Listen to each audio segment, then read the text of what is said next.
আমাদের এই সমাজে একটি পুরুষ মানুষের সুন্দর চেহারা বা তার স্ট্রাকচার বা তার বডি ফিটনেস বা তার বয়স ডাজ নট ম্যাটার। মানি ফি মজুদ ফি ফ্লুস ফি money is powerful bro always. তোমার কাছে যদি টাকা থাকে, তোমার টাকার ভিতরে সুন্দর চেহারা, তোমার বডি ফিটনেস বা তোমার স্ট্রাকচার বা তোমার বয়স সব কিছু ওখানে আছে। তুমি চাইলে সব কিছু করতে পারবে, কিনতে পারবা, জয় করতে পারবা, ঠিক আছে? কোনো সমস্যা নেই, কোনো সমস্যা নেই তোমার কাছে, কারণ তোমার কাছে টাকা আছে। মাফি ফ্লুস নো মানি, তোমার কাছে টাকা নাই, ঠিক আছে? তোমার কেউ চিনবে না, ঠিক আছে? ফি ফ্লুস কুলু নফর হুব্বু ইনতা, মাফি ফ্লুস মিন নফর আনা মাফি মালুম, আল্লাহ কসম বিল্লাহ ওয়েন ফ্লুস মজুদ রো হ্যাঁ না শিল ফ্লুস খাল্লি বাল্লি তানি নফর। যেখানে তোমার কাছে টাকা নাই, কেউ তোমার চিনবে না। টাকা থাকলে সবাই তোমার ভালোবাসবে। তো তোমার যেখানে টাকা ইনকাম করা ধান্দা বা চেষ্টা করে তুমি আনতে পারবা, তুমি সেখানে চলে যাও, টাকা ইনকাম করে নিয়ে আসো, তখন মানুষ তোমাকে ভালোবাসবে।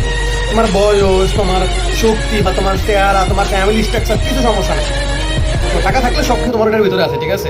মানুষ কিচ্ছু মনে করবে না, আমাদের সমাজ এরকম। তাই অন্যদিকে মনস্ক না হয়ে টাকা কোথায় আছে ইনকাম করা ধান্দা চিন্তা করো, ঠিক আছে? চিন্তা করে ইনকাম করো, ভালো কিছু হবে। Good luck.